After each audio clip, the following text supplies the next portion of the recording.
Hazel, thank you so much for joining me and being part of Happy Place Festival, the virtual edition this year.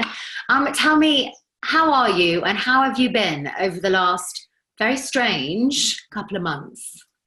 First of all, thank you for having me. It's really nice to be part of this, and I'm happy that we could make it virtual as well. I have been I've been okay. I guess it's been a weird time for everyone. I've obviously been working on the front line during all of this, so it's been especially weird trying to navigate how I feel about it, but also it's been quite a proud moment to be able to step up and get involved, and the sense of teamwork that's happening at the moment's been really nice. So yeah, I think like with everyone, I'm probably still trying to figure out how I feel, and maybe in a couple of weeks I'll reflect on it and think a bit more deeply about it. But yeah, I'm doing okay. I mean, it must just look and feel already like a bit of a blur. 3 months ago, pre-lockdown, feels a really long time ago. And that is from someone who obviously has not been on the front line. So I can't even imagine what life has really been like for you. So tell me, I mean, it must have been just chaos. How have you kept your sanity yourself over this, incredibly stressful, challenging time? I think one of the main things that's been helping me is just having a bit of routine. And finding a way that I can create space for myself amongst everything else that's going on. So one of the things I took up in January, which I'm really glad on reflection, is running. I'm quite active, but I was never a runner. And my New Year's resolution was to be able to run 5K comfortably. I didn't set myself any other goals. I just wanted to be able to do it and feel like I wasn't dying when I was doing it. And so running has become this saving grace for me during this time. It means I can go out, listen to a podcast, whether it's before shift or after shift. And we've been so blessed with the weather as well. So that's really helped. So also, blessed. I mean, so the best spring on record. Thank you. I think we needed it. We did. We needed a little upper. Yeah. The people in my life have been amazing, and not just friends and family, but the other doctors and nurses that I work with. We have, kind of debriefs and book clubs, and just, have times where we just chat about other things. So it's been really helpful to just kind of check in with people. Also just checking in with myself. I found it really hard to journal and talk about some of the things that have happened. But what I've done is send myself a little voice note after my shifts and just reflect on some of the hard things, some of the good things. And maybe in a couple of months' time, I'll go back and document that whole journey, because I think it's an experience that I won't ever forget. And I probably, I don't want to forget. Yes, a lot of hard things have happened, and it's been such a roller coaster, but it's also been a really valuable experience as well. And you've lived through such a huge, this pandemic, we will all know where we were for lockdown. We'll all know how we spent it, what we learned. That's a brilliant idea, the audio messages, because I'm the same about journaling. Yeah. I know it would be really good for me to decompress, write down the positives of the day, your gratitudes. But I find it really difficult. I think I'm one of those people that I write it as if someone's going to read it, which is not the point. Well, this is the thing, and I'm the same, and you feel like it needs to be perfect, and that every time you do it, you need to come away with something that's like really deep and spiritual, and sometimes that's just... Exactly. It's brilliant to talk to you this evening, with everything that's going on, but also bringing back to your area of expertise, which is, of course, nutrition. Mm-hmm. This time, I think, has been I think people have been quite greedy, is what I'm reading a lot. People have been quite greedy and they've maybe been drinking a bit too much. And so there's no time like the present to get a bit of a grip on your diet, because it makes such a huge difference, as we'll talk more about later on. But what would you say are the basic do's and don'ts for me and for our audience to understand about gut health? Because there are so many different messages, but I don't think it has to be so complicated. Am I right? No, it doesn't. And I think, like, going back to what you mentioned initially, I don't know whether greedy is the right word, but people have definitely, from what I've heard and what they've said to me, is that food and alcohol has become a bit of a crutch during this time. And a bit of joy, a bit of comfort, something that we lean on when we feel stressed or emotional. And that's not always a bad thing, but if we're constantly doing it and we're using it because we don't want to actually think about the thing that's really bothering us, that can become problematic. And I guess, it's a very weird time. We may not feel like we want to really eat our fruits and vegetables. We may not feel comfortable trekking outside to get them. So I think everyone's trying to navigate it and find out, how can I eat healthy in lockdown, and what's best for me. And you're right, it doesn't have to be complicated. I think most people know what the answer is, and they know that it's the same old message, which is everything in moderation, aiming to get as much color into your diet, trying to get fiber in there, looking for a plant-focused diet. And when I say plant-focused, I'm not saying you have to cut out all animal products or go completely vegan, unless that's what you want to do, but trying to get more plant-based products into your diet, because we know that they're full of micronutrients, fiber, and lots of good stuff like that. And also looking to get in healthy fats, and whether that comes from olive oil, avocado, things like that, and good sources of protein. And again, that could be meat, it could be fish, but it could be things like eggs, legumes, lentils, whole grains and pulses. So these are messages I think that most of us are familiar with. But I think there's this tendency to feel like it's an all or nothing approach, especially in this situation. So we're kind of like, okay, everything's out the window, I'm going to just enjoy. The diet starts tomorrow. That sort of mentality. Yeah. But we need to remember that this whole period of lockdown hopefully isn't going to last forever, but it's not going to end tomorrow. And we need to find a way where we can create that routine again. And so lots of the things that I've been doing with people is encouraging, if you are working from home, creating like a lunchbox routine. So you make your lunches like you would if you're going to work.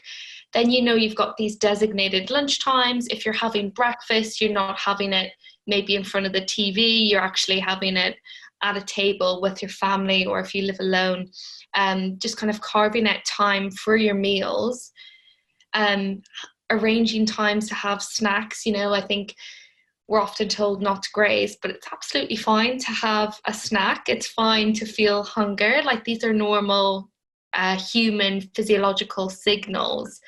I think, like I mentioned before, it's when all we're doing is grazing on food, and food is the only thing that we're doing. So it's creating routine, finding balance, being compassionate towards ourselves as well. This is a stressful time, and it might not just be stressful because we're in lockdown, but it might be because you're concerned about your job or finances, or someone who is close to you who's unwell.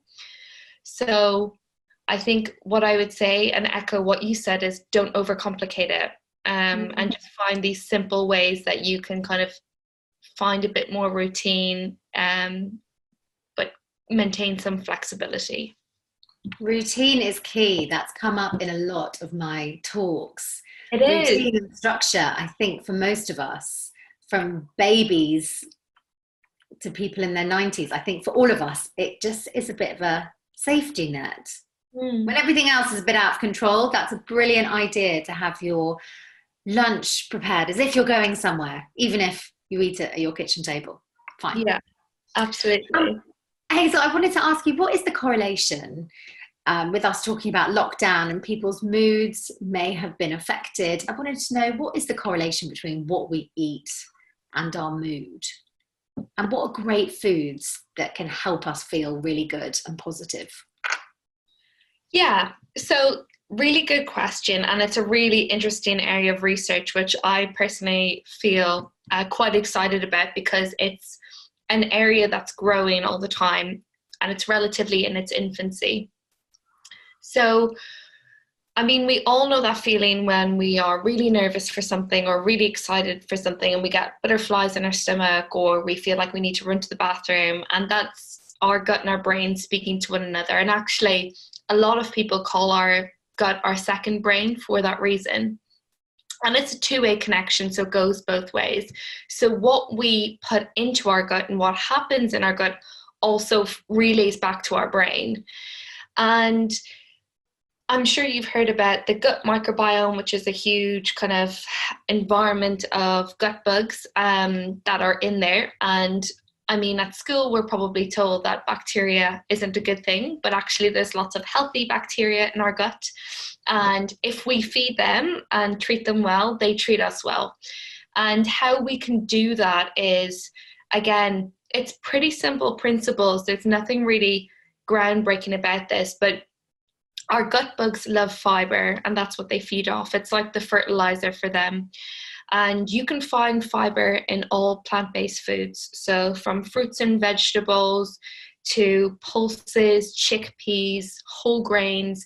And I say whole, looking for foods like rice and cereals that have all of the grain. So you're looking for the brown or whole grain or wholemeal versions. And again, you can find that in a variety of foods, and variety is key as well, because each different fruit and vegetable or whole grain has a different spectrum of nutrients. So the more diversity in your diet, the more diverse your gut bugs will be. So diversity, fiber. The next thing are things like probiotics, which is a really trendy word at the moment. You see it on shelves in health food stores. And you can get this in two different ways. So you can get them in foods, or you can get them in supplements. And I'm really traditional in that I always say food first and then think about supplements second if you can't get your food. And what probiotics essentially are live beneficial bacteria. And again, it's not something that's dangerous or something you should be kind of freaked out about. It's good for you. And things like live yogurts, kefir, sauerkraut, kimchi, all of these fermented foods have live bacteria, and that can really help support your gut microbiome. Or you can take it in a supplement form. But like I said, I usually don't go down that route until I absolutely have to with someone. So unless we can get it in our food. And then that's food aside. Another way we can support our kind of mental health and our gut is with mindfulness techniques. And this goes back to thinking about the gut-brain axis. So if we can calm our mind, we can also calm the chaos that happens inside our tummy. And we use this often with people with IBS or irritable bowel syndrome. And by carving out time to teach those people mindfulness techniques, we actually see a reduction in their symptoms of IBS. So things like tummy pain, diarrhea, and things like that. So it's really interesting. And I guess I'm kind of talking about two things here. I'm talking about gut health, but also talking about that correlation between the gut and the brain axis, and what we put into our tummies also helps with our mood as well.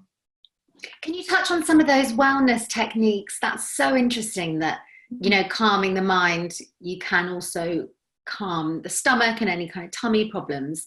What sort of techniques do you mean? Well, there's a couple of different techniques that you can do. One of them is mindfulness meditation. And I think once you say the word meditation, a lot of people kind of step back and think that's a little bit too out there for me. But what we teach people when it comes to mindfulness and eating is just really being present while they're having their meal. And there's a couple of techniques you can do when you're starting out. And it might be that what I typically use is a small orange or a mandarin. And I get the person to, first of all, start by just observing it, visualizing it, looking at it, really examining the textures, and then slowly peeling it, going through the segments. And so it's a really slow, mindful process where you're really thinking about what you're going to do, how you're going to eat it, thinking about how it tastes, how it feels in your mouth, the texture, all of those things. And I think what we forget is the first part of digestion is kind of us visualizing things, and that gets all of the digestive juices going. And then the next step is chewing that. And we often skip those steps. We don't really take in what we're eating. If we're chewing, we probably skip a few steps, and then we're swallowing. And then we wonder why we're having such tummy discomfort and why we feel like our stomach's in knots, when really we haven't paid attention to what we're eating. We're not really chewing it. And when we're eating it, we're looking at a device or a TV. So we start with all of those things, and they're so simple. It's literally going back to just basic step-by-step eating.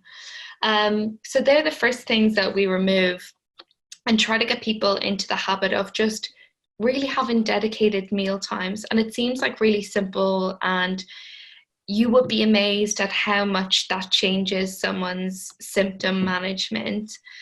And then outside of meal times, it's looking at stress management. And I know this is easier said than done, and I find it really difficult to prescribe stress management techniques for people, because I think we all have our own ways of dealing with stress. For you, it might be you love yoga, or for me, it may be that I'm terrible at yoga, but I love to run, or I love to have a bath in the evening. And so I love that. So do I. And I think one of the things is thinking about us as individuals. What do we enjoy doing? What relaxes us? And that aside, things like practicing 10 minutes of meditation, if you feel like that's something you're comfortable doing. And now we have access to things like apps which help guide us through meditation processes. And while I know that it's not for everyone, give it a go. It's not going to do you any harm. It's not like I'm, cutting part of you or giving you medication. It's just mindfulness. And so I encourage it with all of the people that I work with, because I think you don't know what it's going to do to you until you try. And I've seen so many people feel transformed by it. So hopefully that's given you kind of like an introduction to some of the things that we try with people.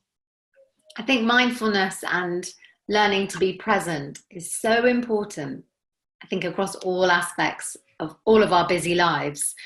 And I know when I take stock of what I'm eating, I then actually enjoy it more. And I think I properly kind of feed and nourish myself instead of mindlessly kind of shoveling in snacks in front of the telly, which happens. I mean, sometimes you have to go to the cinema and get the popcorn, the Maltesers, and just not think about it.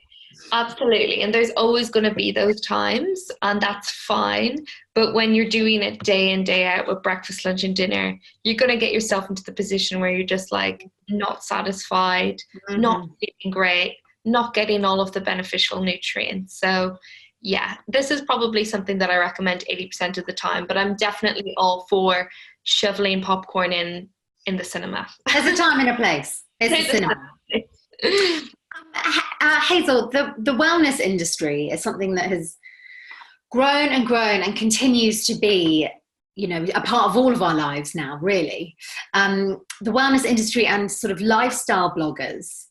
In the past, some have made quite dangerous claims about diet and nutrition and cutting out food groups and what to eat and superfoods. I just wondered, whilst you're here with me and Happy Place, if there are any myths you want to bust. Okay, there's so many. It must be hard as a nutritionist. You're thinking, oh my gosh, that is just not the right advice. It is, but I'm also, I know that I'm not immune to things like that. And there was a time where before I got into anything to do with nutrition, I would have fallen for these things because it's very convincing. It's very convincing when someone has a story to tell you, and what worked for me is going to work for you. Mm-hmm. And that is that's much more compelling for people than science. But hopefully when I come in with my arguments and scientific evidence, people are wanting to listen up, and people do want to know a bit more now. So it's making my life a little bit easier. But I think reflecting on the last year, some of the trends that have popped up quite a bit have been things like celery juice diet, where this has been promoted by a man who is medical. He calls himself the medical medium. He's not a doctor, and he gets his information from ghosts, hence the medium name. And that aside, he tells people that celery juice can cure a huge amount of ailments and medical conditions. And so people have foregone medical treatments for celery juice. And as a doctor, that makes me really nervous, because I'm absolutely all for people drinking juices if that's what makes them feel good, by all means. But please don't take important medications out of the picture for this purpose. And so that's kind of one example of how things can go a bit wrong and a little bit scary. But then you've got other kind of more subtle things where this comes out all the time, and it's things like cutting out carbohydrates from the diet. And I feel like, as an outsider looking in, it seems to be women who are always preyed on when it comes to low carb diets, and we're told that we shouldn't have them. It's what makes us fat, it makes our skin bad, it makes us tired, it makes us sluggish, blah blah blah. When really carbohydrates, when you strip it back, are a really big important food group. And it's not just bread and pasta. What comes to mind when people think about carbs? Carbohydrates include also like fruits and vegetables. They include whole grains. They include fiber, really, really essential nutrients. And it's where we get most of our energy from. It's where our brain gets most of our energy from as well. So if we're cutting out these foods, yes, maybe if you cut them out over a long period of time and you're cutting out a lot of them, you may notice that you'll lose weight. But really, is that sustainable for you? And is it the healthiest way that you can feed yourself? And I don't think so. And so I've seen a lot of negative effects of people going on low carb diets. And I think with anything in life, it's rarely a good idea to cut out any food group completely. Yeah, and it does in itself seem to be a trend,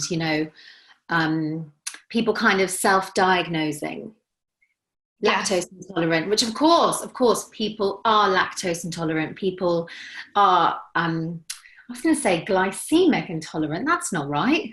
Gluten intolerant. Thank goodness you're here, Hazel. I don't know what I'm talking about. But I mean, there is a trend in itself, a long time ago. It's the sort of thing that my mum would roll her eyes and go, oh, for goodness sake. There's so many specific diets now. And I do think you're right with bikini season. Whenever it starts coming up, the magazines do start talking about, cut out this and cut out that. And carbohydrates, they're just, I love all shades of carbohydrate. I do too. And from just fruit through to pasta, through to bagels. I mean, I just couldn't. One thing I wanted to ask you about, which has just come to me, is sugar. Sugar. Now, lots of people I respect and admire, and I believe they've done their due diligence, they say that sugar is the enemy. Discuss. So sugar is a carbohydrate. It's one of the carbohydrates. And if we want to kind of grossly put them into categories, we can say simple carbohydrates and we can say complex carbohydrates. And when I say simple and complex, I mean the structure. So simple would be things like sugars, like glucose and sucrose and things like that. And they're really easily absorbed. And then complex carbohydrates are when we talk about kind of our starches and things like whole grains, those things that are harder to digest and give us energy over a longer period of time. So sugar comes into the category of simple carbohydrates, and it just means essentially that we absorb them and we get the energy a little bit quicker. And so people often use the term sugar hit when they have something like a really fizzy drink, or they have some chocolate or anything like that.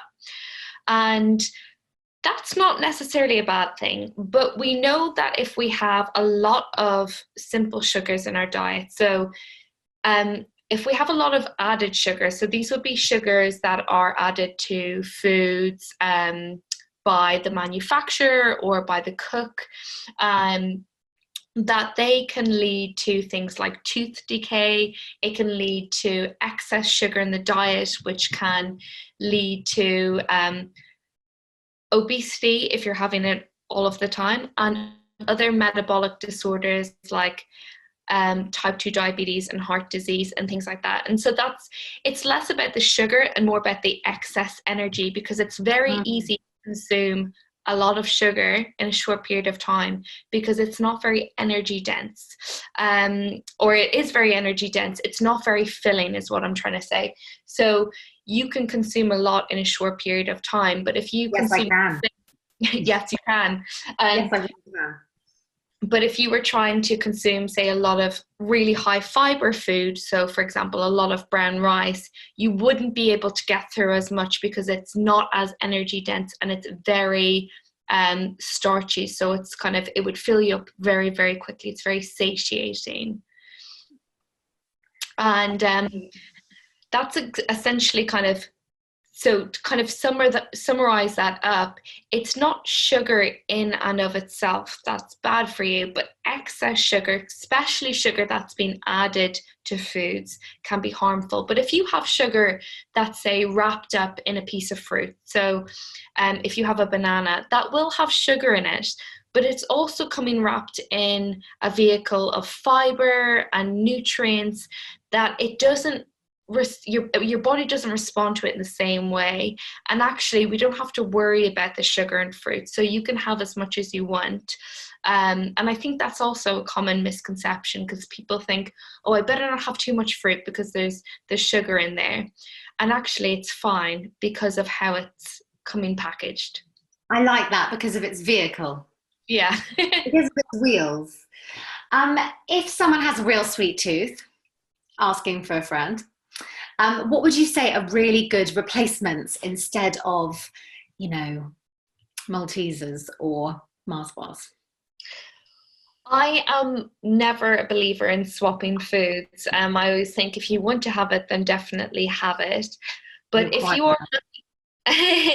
if you are looking for snacks to have that are not chocolate, or you're trying to cut down on your free sugars, and when I say free sugars, that's the same term as added sugars. I would say, again, I'm always going for really simple things. So looking for fruit and vegetables that you can snack on. So whether it's a piece of fruit, or having some carrot sticks with some hummus, which is what I'm a huge fan of, making your own trail mix with some chopped nuts, some dark chocolate, some dried fruit. Really, really basic things like that you can keep in your cupboard, that you can snack on whenever you need to. I'm also a big fan of baking. I know that Fearne has so many cookbooks that people can find some inspiration from. And sometimes it's quite nice and quite therapeutic to actually make your own snacks, because I think you're it depends on how good they are, but sometimes it makes you appreciate them and savor them a little bit more. And you might find on a Sunday, I've got a bit more time, I'll make some flapjacks for the week, and then you can just have them out throughout the week with your cup of tea at 11 a.m. or whatever it is for you. And they're just the basic things that I'd say. But again, it's never an all or nothing approach. And one of the healthiest thing you can do is have a healthy mindset when it comes to food. Everything in moderation. My mum always said it, and you said the same. So I will just continue to, should I need that bag of Maltesers, it's okay, but just not all the time. Yeah. I'm like, Dr. Hazel Wallace told me I can eat these. Hazel, congratulations on doing your TED Talk. I watched it and it was fantastic. Were you nervous? I was so nervous. It was probably the most terrifying thing I did, just looking out from the stage at all those people. But a really, really proud moment of mine. So I'm really glad that I was brave enough to stand up on stage. Well, you look cool as a cucumber, and well done you, because I mean, that is a real career coup. The talk was Movement, the Magic Medicine. Can you tell us a little bit more about it and the power of exercise? Yeah. So everyone was really surprised that I did it on physical activity and not nutrition, because nutrition's, I guess, my area of interest and passion, but I'm also so passionate about physical activity. And there's a really famous quote by Dr. Robert Butler, and I mentioned it at the start of my talk, and it's, if exercise was a pill, it would be the most widely prescribed and beneficial pill of the nation. And when you think about it, it's so true, because exercise can reduce your risk of, like, not just one disease, but several diseases, like over 20 diseases. And it's not just things that are related to physical activity, so not just heart disease or type 2 diabetes, but things like depression, dementia, breast cancer, colon cancer. It can also improve longevity, so it can help us live longer. It can improve mental performance, so it can make us smarter. And so if I could package everything up into a pill that exercise offers it, I would be an absolute millionaire. I wouldn't have to work again. And that is why it's such an amazing thing. And the thing is, it's accessible to everyone, and there's lots of ways we can do it. There's no right or wrong way. You don't have to do yoga if you don't want to do yoga. You don't have to run if you don't want to run. It's just ensuring that we're getting the right amount and we're doing it enough. And I mean, when I say doing the right amount and I'm doing enough, is doing a little bit frequently. So making sure we're moving a little bit every day. And that's really the premise of my talk. Mm. Yes, it's really worth checking it out on YouTube. I really enjoyed it. So yeah, well done you. Anyone listening who wants to kind of reboot their fitness and their diet, where would you say is a good place to start? Because you've challenged yourself and been able to run 5K, which is great, and working through having that goal. How would you recommend getting there? Start from the beginning, and don't try to tackle too much at once. So you mentioned two things there, exercise and diet. So they're quite two big things. Be specific about what you want to achieve. So if we just take the running 5K for an example, I was specific about what I wanted to achieve. And I gave myself a timeline over a 10-week period. And every time I went out for a run, I would just build up a little bit every day. And so over the weeks, I built up my volume. I maybe built up my speed, my stamina, and I knew where I wanted to be. So kind of thinking about when we say we want to reboot our exercise or nutrition, being specific about what we really want to achieve. If you're a person, for example, and you are completely sedentary, and so you don't really exercise very much, or you go from periods where you exercise all of the time in 1 week and then the next week you don't do any exercise, maybe for you it's setting yourself a little program. So 3 times a week I'm going to do this class on IGTV, or I'm going to follow this class on YouTube, and then maybe on the Friday I'm going to go for a run. And so creating, again, structure, which is going to keep coming back up, so that we know that we can stick to what we're doing and also track our progress, but also making sure that we're not trying to achieve too much too little. So sometimes if someone is building up their fitness, I tell them to every week maybe you can add on a little bit more. So if you're aiming to increase your step count, for example, adding a little bit more on each week, or adding one thing extra in each week. And it doesn't have to be every week. It could be every 2 weeks. You decide, actually, I feel quite comfortable running at this pace or this distance, so I might increase it a bit more. And always tracking where you're going so that you know you can celebrate your little wins and it's not all about the end goal. And then for nutrition, for example, again, thinking about where we're at and where we want to get to. So it might be that you are someone who really struggles to eat fruits and vegetables. You might be able to have, fruits quite easily, which is something I often find with people, but it might be vegetables they fall down on, or they're sticking to the same vegetables. So it might be that every week you decide to have a new vegetable of the week. So you just pick up something that you are not comfortable cooking with, watch a YouTube video on how to prepare it, find new ways to cook with it. Or it could be a new fruit and vegetable, whatever it might be. Finding some recipe books that inspire you, that can get you back in the kitchen, get you falling back in love with the whole cooking process. Meal prepping, again, something that I feel like people think is only for bodybuilders or people who are trying to get on stage. Meal prepping is such an efficient way of just getting control of your diet and making sure that you're getting all of the nutrients you need. Plus, it's a really, really good way of saving money, reducing food waste, prepping ahead of time, saving time. And again, during lockdown, having that little bit of structure throughout your day. So I guess there's no one answer to your question, but really asking that person back on themselves, what do you want to achieve? Where are you now? And how are you going to track that progress? Structure, routine, and planning is something that I'm hearing coming through a lot, can be so helpful with diet and exercise.